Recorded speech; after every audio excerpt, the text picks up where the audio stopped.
Salam sejahtera semua. Saya Muhammad Zulwandi bin Jamidin. Saya Ahmad Faiz bin Fauzi. Saya Daniel Wan Elson Naitin. Saya Muhammad Irwansyah bin Azman. Kami dari kumpulan Venum Text dari kelas 4 Sains SMK Timbua Ranau.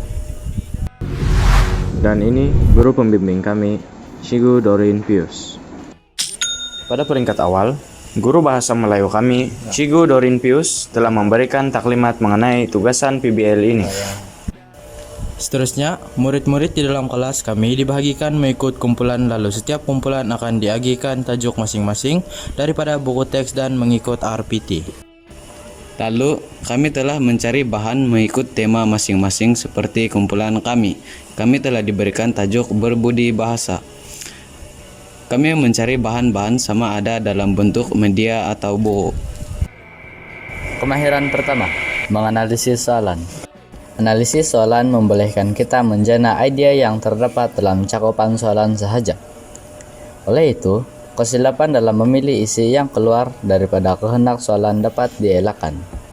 Analisis soalan membolehkan kita menjana ide yang terdapat dalam cakupan soalan sahaja. Oleh itu, kesilapan dalam memilih isi yang keluar daripada kehendak soalan dapat dielakkan. Aspek-aspek yang perlu dikenal pasti bagi menganalisis soalan adalah berpandukan teknik TKF, yaitu T adalah tema, K adalah kata kunci, dan F adalah format. Dalam mengenal pasti T, yaitu tema, mari kita lihat contoh soalan.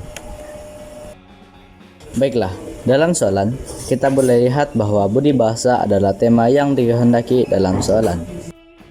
Seterusnya, kita akan mengenal pasti K, yaitu kata kunci dalam soalan.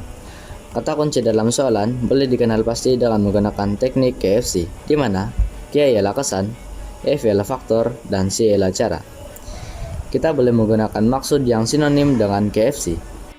Akhir sekali, dalam menganalisis soalan, kita perlu mencari F, yaitu format soalan. Format soalan bagi soalan yang diberikan adalah tidak berformat. Kemahiran kedua, membina kerangka karangan. Bagi perenggan pendahuluan, kita akan menggunakan teknik TIK, di mana T ialah ayat tema. Langkah pertama adalah memahami soalan dengan baik. Kita perlu mengenal pasti tema utama yang ditanya, seperti isu sosial, pendidikan, atau kesehatan. Contohnya, jika soalan berkaitan dengan kepentingan berbudi bahasa dalam kalangan masyarakat, tema utamanya adalah berbudi bahasa. Seterusnya, I pula adalah ayat isu, di mana kita perlu memperkenalkan isu secara ringkas. Nyatakan apa masalah atau isu yang berlaku. Gunakan kata kunci daripada soalan untuk membina latar belakang isu tersebut. Yang terakhir sekali adalah K, yaitu ayat kehendak. Dalam ayat ini, kita akan memberikan kehendak soalan seperti: bagi perenggan isi, kita boleh merujuk stimulus soalan sekiranya bahan yang terdapat dalam soalan telah memberikan isi, dan sekiranya tidak, kita boleh membina isi sendiri, dan isi yang ditulis mestilah difokuskan kepada satu ide utama. Pilih kata kunci penting yang terdapat dalam soalan untuk membimbing isi karangan. Contoh isi karangan adalah seperti yang berikut. akhir sekali adalah perenggan penutup, di mana kita akan menggunakan teknik kecaha. Ke bermaksud kesimpulan. Dalam ayat kesimpulan, kita akan memberikan kesimpulan terhadap pandangan kita ini.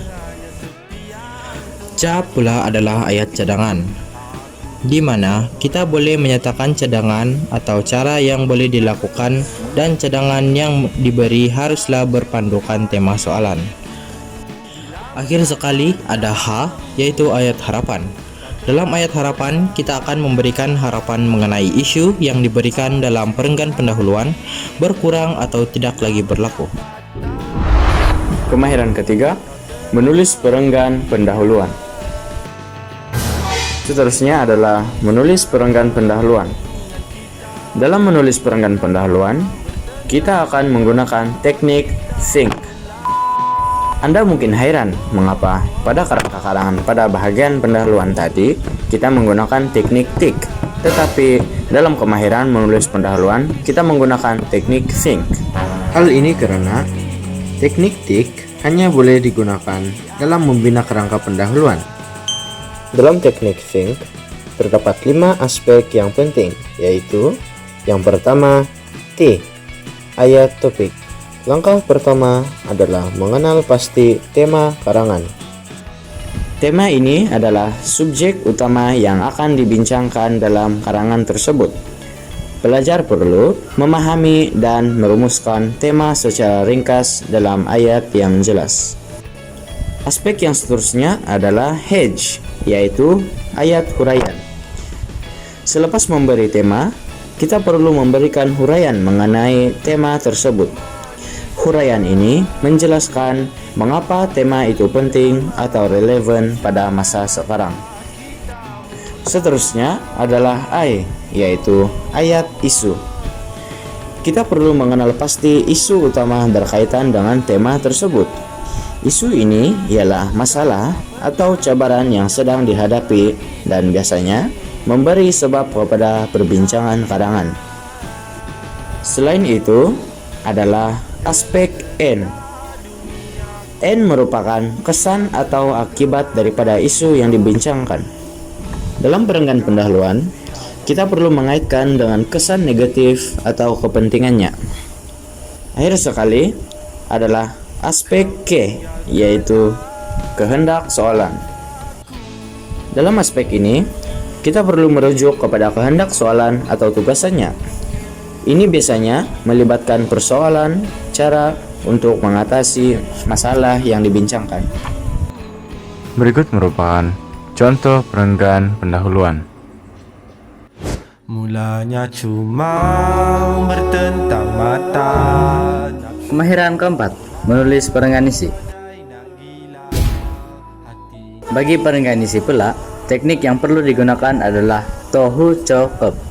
Teknik ini terdiri daripada 5 aspek yang penting, yaitu yang pertama, to, yang bermaksud ayat topik. Ayat topik merupakan ayat pertama dalam perenggan yang memperkenalkan isi yang ingin dibincangkan. Ayat ini masih jelas dan memberi gambaran fokus tentang perenggan. Ayat topik juga merupakan ide utama untuk menjawab kata kunci soalan. Seterusnya adalah who, yaitu ayat huraian. Dalam ayat huraian, kita akan menjelaskan atau menghuraikan isi yang dinyatakan. Ayat huraian berfungsi untuk memperincikan mengapa atau bagaimana sesuatu perkara itu berlaku. Co pula ialah ayat contoh. Ayat contoh berfungsi untuk mengukuhkan hujah dan disertakan contoh yang relevan. Ayat contoh boleh merujuk kepada kajian statistik atau kejadian sebenar dengan ide utama. Selain itu, bagi ke yaitu ayat kesan, ia bertujuan untuk menyimpulkan kesan daripada isu dan contoh yang dibincangkan. Ayat kesan ini biasanya menerangkan akibat atau hasil daripada sesuatu keadaan. Ayat kesan ini juga mempunyai kesan positif atau negatif ide utama. Akhir sekali adalah P, yaitu ayat penegas. Ayat penegas berfungsi untuk mengukuhkan semula pendirian atau pandangan yang dinyatakan dalam perenggan. Ayat ini memastikan pembaca memahami kepentingan isi yang dibincangkan. Berikut merupakan contoh perenggan isi yang kami hasilkan.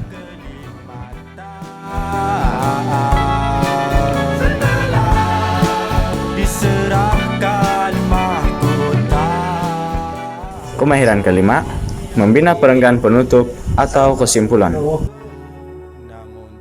Dalam membina perenggan penutup, kita akan menggunakan teknik kecaha. Yang pertama adalah yaitu kesimpulan. Ayat kesimpulan berfungsi untuk menyatakan ide secara umum terhadap keseluruhan karangan yang telah dibincangkan. Seterusnya adalah yaitu ayat cadangan.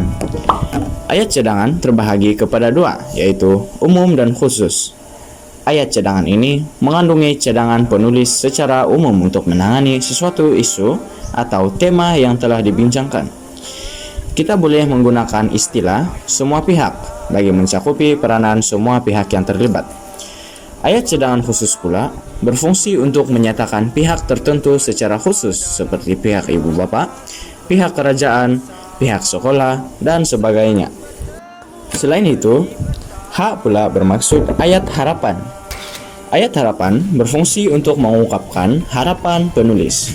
Perlu difahami bahwa ayat cadangan dan harapan boleh dibina sama ada secara berasingan atau gabungan bergantung kepada kebijaksanaan kita untuk mengolah ayat. Berikut merupakan perenggan penutup yang kami hasilkan dalam proyek ini. 5 tahun berkenalan, tapi kita tak pernah berjumpa. Apatah lagi bertentangan. Dengan menggunakan kaidah-kaidah yang baru saja kita pelajari tadi, berikut merupakan contoh karangan penuh yang kami hasilkan. Hanya mimpi saja cara bertemu, maka jangan pernah cuba kejutkan aku. Biarkan aku terus lena dalam tidur, aku bahagia. Masih ingatkah janji temu malam hari kelahiranku?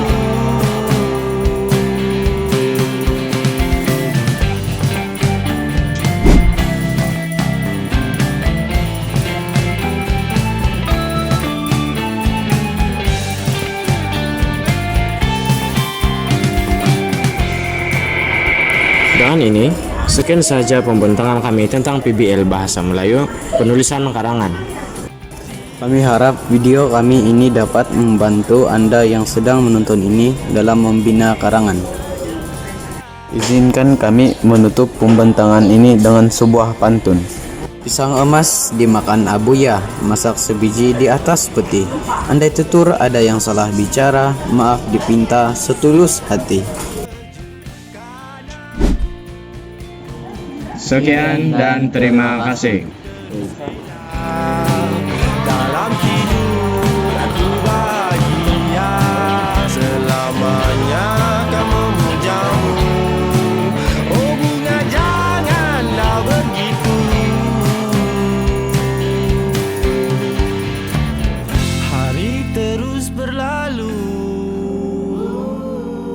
aku tunggu jawabanmu. Mungkinkah kau sebahagianku?